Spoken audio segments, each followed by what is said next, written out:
Good morning. कक्षा 8 में आज हम बात करेंगे चतुर्भुजों को समझना। और चतुर्भुजों में अपन ने देखा कि चतुर्भुजों के अंदर बहुभुज और बहुभुज के साथ में कई प्रकार के बहुभुजों को भी अपन शामिल करते हैं।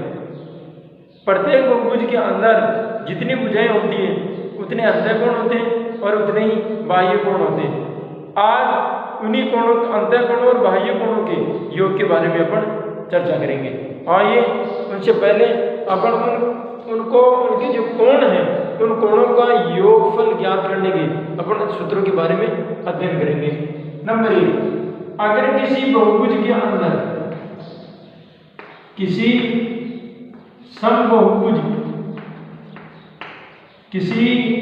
समबहुभुज के सभी अंतःकोणों का योग ज्ञात करना होगा। सभी अंतःकोण का मतलब आंतरिक कोणों का योग, अंतःकोणों का योग यदि ज्ञात करना हो तो उसका सूत्र होता है n-2 × 180, n-2 × 180 डिग्री। यहाँ पर n का मतलब यहाँ पर भुजाओं की संख्या से, n का मतलब यहाँ पर भुजाओं की संख्या से। और नंबर 2, उसी समबहुभुज का प्रत्येक अंतःकोण ज्ञात करना हो। ये तो अंतःकोणों का योग ज्ञात करने का था। समबहुभुज के प्रत्येक अंतःकोण का मान ज्ञात करना हो। प्रत्येक अंतःकोण का मान ज्ञात करने का सूत्र क्या होगा? n-2 × 180 डिग्री बटा n। यहाँ पर n का मतलब भुजाओं की संख्या से, n का मतलब भुजाओं की संख्या से। अच्छा, अगर मान लो कोई बाह्य कोण हो तो किसी बाह्य कोण ज्ञात करना। और बाह्य कोणों का, अच्छा एक बात आपको मैं बता दूं कि किसी भी बहुभुज के सभी बाह्य कोणों का योग 360 डिग्री से ज़्यादा नहीं होता। किसी भी बहुभुज के सभी जो बाहर की ओर बनने वाले जो बाह्य कोण हैं उन सारे बाह्य कोणों का योग 360 डिग्री से ज़्यादा नहीं होता। उसके मामले में कुछ सूत्र है। देखो नंबर 3,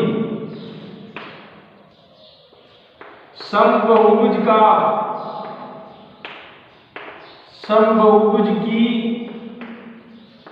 भुजाओं की संख्या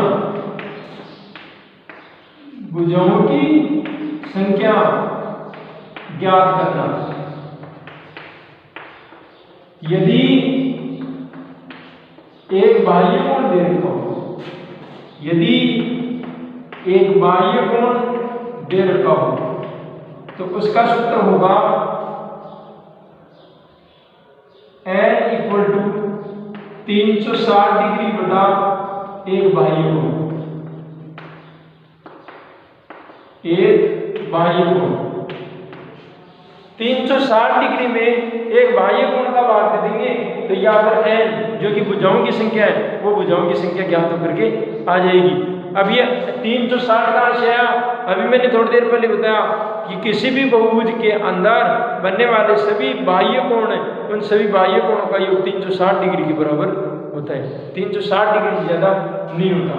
नंबर 5, अगर आपको बाह्य कोण ज्ञात करना हो और आपको भुजाओं की संख्या दे दें, बाह्य कोण ज्ञात करना हो और आपको भुजाओं की संख्या ज्ञात करने के लिए बोले तो बाह्य कोण ज्ञात करने का सूत्र बराबर 360 डिग्री बटा n का मतलब यहाँ पर भुजाओं की संख्या से, n का मतलब भुजाओं की संख्या। अब देखो नंबर 1, n का मतलब है यहाँ पर भुजाओं की संख्या से। उस बहुभुज के अंदर भुजाओं की संख्या कितनी है, भुजाओं की संख्या कितनी है। और यहाँ पर एक बात और कि बाह्य कोणों का योग 360 डिग्री से ज्यादा नहीं होता। किसी भी बहुभुज के अंदर बाह्य कोणों का योग कितने डिग्री से ज्यादा नहीं होता? 360 डिग्री से ज्यादा नहीं होता। कितने डिग्री से ज्यादा नहीं होता? 360 डिग्री से। और इन्हीं से जुड़े हुए कुछ सवाल है, उन सवालों को अपन अध्ययन करते हैं। देखो, बहुभुज के कोणों का योग ज्ञात कीजिए। प्रश्न नंबर 4 है।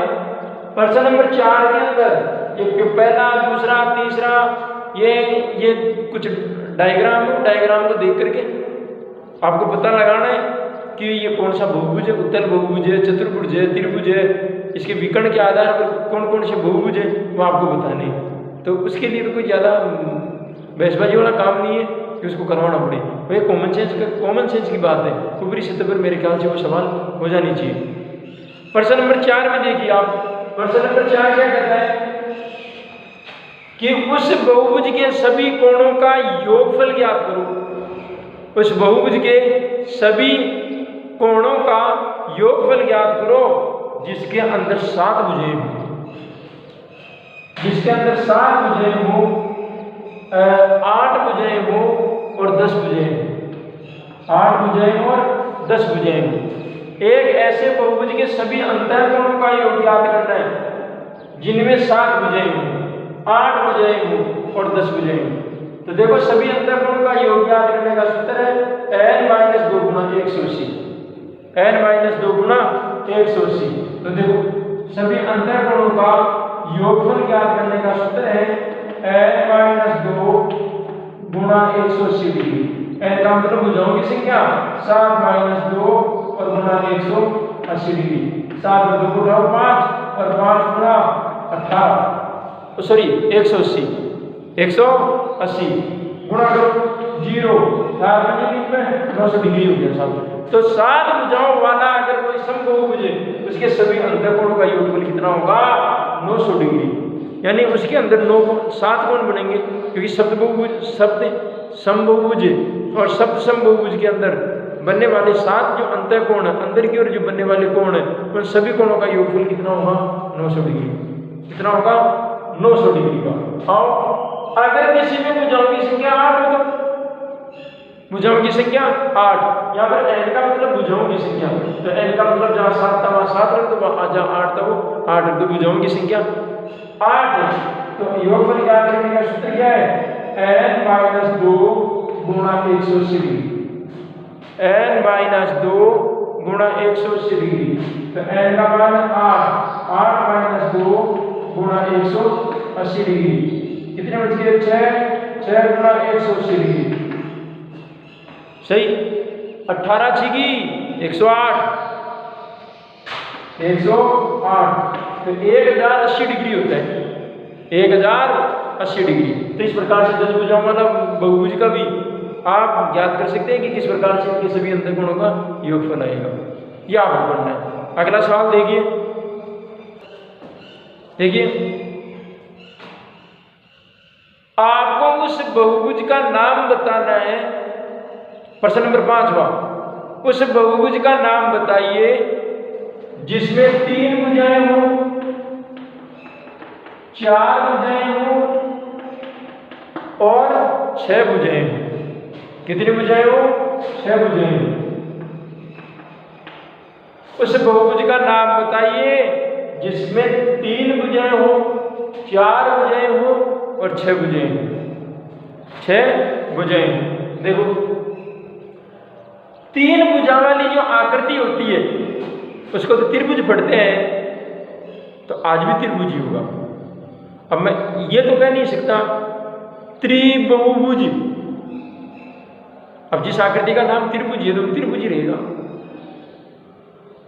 है? ऐसा बहुभुज जिसमें 3 भुजाएं हो, अब वो 3 भुजा समान है, असमान है। अब ऐसे त्रिभुज भी कई प्रकार के होते हैं। संभव त्रिभुज भी होता है, विसंभव त्रिभुज भी होता है, समकोण त्रिभुज भी होता है। त्रिभुज कई प्रकार होते हैं, लेकिन यहाँ पर वो उस आकृति का नाम बताना है जिसमें 3 भुजाएं हो, तो 3 भुजा वाली आकृति तो त्रिभुज कहलाती है। जिसमें 4 भुजाएं हो उसको चतुर्भुज भी कह सकते हैं, उसको बहुभुज भी कह सकते हैं। तो उसको अपन क्या कहेंगे? चतुर्भुज, बहुभुज।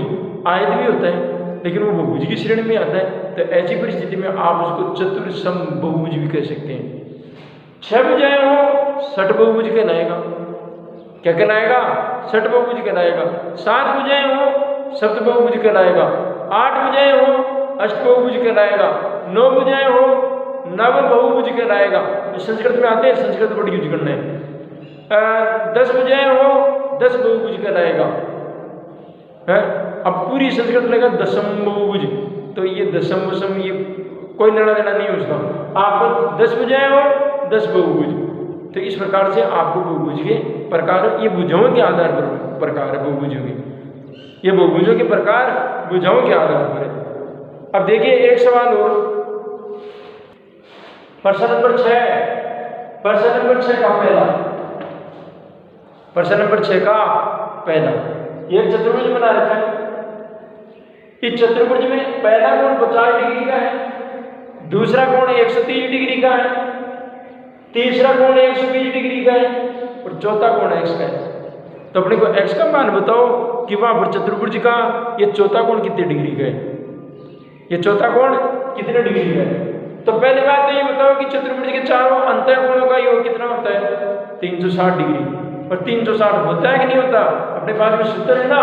चतुर्भुज में पहले बात भुजाएं कितनी होती है, 4, 1 2 3 4 भुजाएं। अब इन चारों भुजाओं का योग निकालो, योगफल ज्ञात करने का अंतः। और दूसरी बात, ये अंतः कोण है, कौन से कोण है, अंतः कोण है। तो आपको अंतः कोण का योगफल ज्ञात करना है। तो योगफल ज्ञात करने का सूत्र n-2 गुणा 180 डिग्री, n-2 गुणा 180 डिग्री। तो n का मान भुजाएं, n का मतलब भुजाएं, और भुजाएं कितनी है अपने पास में, 4 - 2 गुणा 180 डिग्री। तो 2 × 180 360 डिग्री हो गया, 360 डिग्री। तो 360 डिग्री के बराबर, 360 डिग्री के बराबर चारों अंतः कोणों का योग होता है। देखो प्रश्नानुसार मैं करता हूँ, चारों कोणों का योग 360 डिग्री के बराबर होना चाहिए। पहला कोण 50 डिग्री का, दूसरा कोण 130 डिग्री का, दूसरा कोण, तीसरा कोण 120 डिग्री का और चौथा कोण 60 डिग्री का। और चारों कोणों का योग कितना होता है, 360 डिग्री, 360 डिग्री का।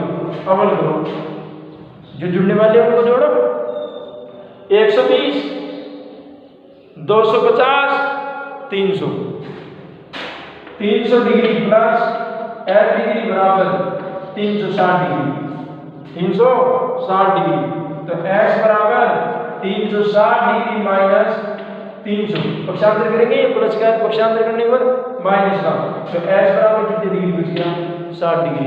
इसका मतलब यहाँ पर ये चौथा कोण कितने डिग्री का है, 60 डिग्री का। कितने डिग्री का है, 60 डिग्री का। अब सुनिए मेरी बात, अगर किसी बहुभुज में, चाहे वो चतुर्भुज हो, चाहे वो समलंब चतुर्भुज हो, चाहे कोई सही बहुभुज हो, पंचबहुभुज हो, चाहे षटबहुभुज हो, सप्तबहुभुज हो, अगर किसी अज्ञात कोण का यदि मान ज्ञात करना है, तो अज्ञात कोण का मान ज्ञात करने के लिए सबसे पहले आप उसके सभी अंतः कोणों का योगफल ज्ञात करें। कोई सी भी आकृति x y है, चाहे बहुभुज क्या 20 भुजाओं वाला बहुभुज भी है, उसमें भी यदि अज्ञात कोण का अगर मान ज्ञात करवाना चाहता है, तो सबसे पहले आप अंतः कोणों का योगफल ज्ञात करें। अंतः कोणों का योगफल ज्ञात करने के लिए मैंने सूत्र लिखवा दिया।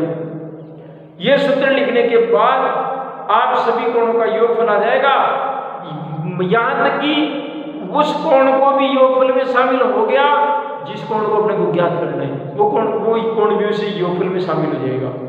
अब जितने कोण आपके पास में अवेलेबल है, जितने कोण आपके पास में उपलब्ध है, उनको जोड़ो और उस योगफल में से क्या कर दो, घटा दो। जो भी आपका अज्ञात मान है, अंतर की जो कोण बचेंगे वो मान होगा जो मान अपने को चाहिए, वो मान होगा। कल देखेंगे कि किस प्रकार से अपन जो बाह्य कोण है, अन्य कोई आकृतियां, कईयों के अंतः कोण और कईयों के बाह्य कोण, अगर कोई अज्ञात है तो उस अज्ञात कोणों को अपन किस प्रकार से ज्ञात करेंगे। और साथ ही में ये भी देखेंगे कि अगर किसी आकृति में एक या एक से दो या दो से अधिक कोण कभी कभार गायब होते हैं, कोई आकृति ऐसी भी है जिसके एक ही कोण दे रखा है, बाकी कोण गायब कर रखा है, उपलब्धि नहीं है, तो ऐसे सवालों को हल करने के लिए थोड़ा सा अपने को भौतिक स्तर भी काम कर लेना पड़ेगा। और साथ ही में अपने को ये जानकारी भी होनी चाहिए कि बहुभुज कौन सी प्रकृति का है, तो अपने को जवाब कौन सी प्रकृति से देना है। कि बहुभुज कोई एक ही प्रकार तो है नहीं, तो प्रत्येक प्रकृति के जो चतुर्भुज है, बहुभुज है, उसके बारे में भी अपने को जानकारी होना जरूरी है। आज के लिए इतना ही। कल देखेंगे कि किस प्रकार से अन्य बहुभुजों को भी अपन किस प्रकार से अज्ञात मान को ज्ञात करते हैं। आज के लिए इतना ही। बहुत बहुत धन्यवाद।